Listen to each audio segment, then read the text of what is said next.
અંકલેશ્વરના એક યુવા પ્રગતિશીલ ખેડૂત પોતાના ખેતરમાં શેતૂરની સફળ ખેતી કરી છે।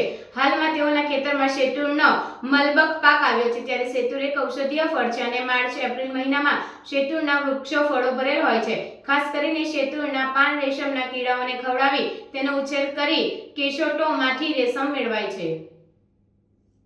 આપણી આજુબાજુમાં એવા કેટલાક ફળ છે જે ઔષધિનું કામ કરે છે, પણ જાણકારીના અભાવે આપણે તેનો લાભ લઈ શકતા નથી। આવું જ એક કરામતી ફળ છે જેનું નામ છે શેતૂર। દેખાવે એકદમ સુંદર અને સ્વાસ્થ્યવર્ધક ફળ છે। તે જોવામાં લાલ, કાળા અને સફેદ આકારમાં ઉભરેલા દાણાદાર પર રથવાળું ફળે છે। જ્યારે અંકલેશ્વરના ખેડૂત રાહુલભાઈ વામજા પોતાના ખેતરમાં પરંપરાગત ખેતીની સાથે શેતૂરની ખેતી કરી છે। તેઓએ 4 વર્ષ પહેલાં શેતૂરના છોડ લાવી ખેતરમાં વાવેતર કર્યું હતું। પાણી સિવાય કોઈપણ જાતની માવજત વગર શેતૂરના વૃક્ષ ઉપર મબલક પાક આવ્યો છે। શેતૂરના ફળ માર્ચ અને એપ્રિલ મહિનામાં આવે છે। ત્યારે હાલમાં રાહુલ વામજાના ખેતરમાં શેતૂરના ઝાડ ઉપર ખાટા મીઠા મકબલનો ફાળો આવ્યો છે। શેતૂર બજારમાં બહુ ઓછા વેચાય છે, પરંતુ તેનો ભાવ ઘણો વધારે છે।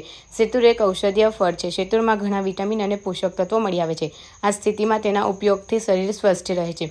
પોષક તત્વોથી ભરપૂર આ શેતૂરમાં અસંખ્ય સ્વાસ્થ્ય સમસ્યાઓ અને સાજી કરવાની ક્ષમતા હોય છે। બીજી તરફ શેતૂરના પાન રેશમના કીડાઓને ખવડાવી તેનો ઉછેર કરી કોશેતોમાંથી રેશમ મેળવાય છે। ત્યારે રાહુલ વામજાએ અપનાવેલ શેતૂરની ખેતીને જોઈને અન્ય ખેડૂતો પણ તેમના ખેતરમાં શેતૂરની ખેતી જોવા માટે આવે છે અને રાહુલ વામજા પાસેથી ઓછી મહેનતે થતી શેતૂરની માહિતી મેળવી શેતૂરની ખેતી કરવાનું વિચારી રહ્યા છે। ત્યારે આ યુવા ખેડૂત રાહુલ વામજા શેતૂરની ખેતી કરી અન્ય ખેડૂતો માટે પ્રેરણારૂપ બન્યા છે। હું રાહુલ વામજા અંકલેશ્વરનો એક ખેડૂત છું। મેં મારા ફાર્મ પર શેતૂરનું ઝાડ 5-7 વર્ષ પહેલાં વાવ્યું હતું। તો આજે એ ઝાડ બહુ મોટું થઈ ગયું છે અને એની અંદર પુષ્કળ પ્રમાણમાં શેતૂર આવે છે અને શેતૂર ઉનાળાની અંદર જેવું ઉનાળો સ્ટાર્ટિંગ થાય છે તો શેતૂર પુષ્કળ પ્રમાણમાં આવે છે અને એવું મનાય છે કે જેટલા શેતૂર તોડો તો એનાથી ડબલ ઝાડ ઉપર શેતૂર પાછા આવે છે અને શેતૂરની મીઠાશ પણ બહુ સારી છે અને અમે કાયમ એનો ઉપયોગ કરીએ છીએ। એ શરીર માટે ખૂબ સારા છે અને આંખો માટે એવું કહેવાય છે કે બહુ લાભદાયક છે, એટલે શેતૂર ખાવા જોઈએ બધાએ।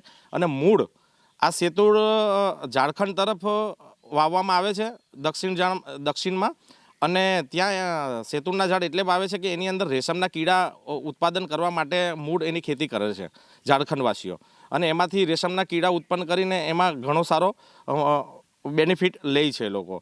તો શેતૂર શરીર માટે પણ ખૂબ સારું છે અને મેં ત્યાર પછી પણ 5-7 ઝાડ બીજા મારા ફાર્મ પર વાવ્યા છે અને શેતૂર ખાવામાં માર્કેટની અંદર શેતૂરની કિંમત અત્યારે હાલ 200-250-300 રૂપિયા લગીની કિંમત હોય છે શેતૂરની।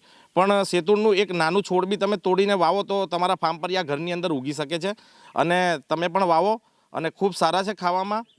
અને ઉનાળાની અંદર તો એનું જ્યુસ યા તો એને ખાવ બહુ ઉપયોગી છે। જ્યુસ બનાવીને તમે એનું પી શકો છો, ખાઈ શકો છો। શરીર માટે ખૂબ સારું છે, બ્લડ માટે પણ સર્ક્યુલેશન માટે બહુ સારું છે। શેતૂર તમે ખાઈ શકો છો। હાલો, હું એક ખેડૂત છું। રાહુલભાઈના ખેતરમાં જોવા આવ્યો છું। શેતૂરના ઝાડ વાવ્યા છે તો હું જોવા આવ્યો છું તે શેતૂર બહુ લાગ્યા છે તો મેં મારા ખેતરમાં વાવવાનું પોઝિશન ચાલુ કરવાની ઈચ્છા છે। ઉનાળામાં પુષ્કળ પાક આવે છે, એને કોઈ જાતની દવા કે પાણી કે કાંઈ જરૂર નથી પડતી અને આરોગ્ય કારણ બહુ ફાયદો રહેશે, એટલે એને વાવવાથી બહુ ઘણું સારું છે।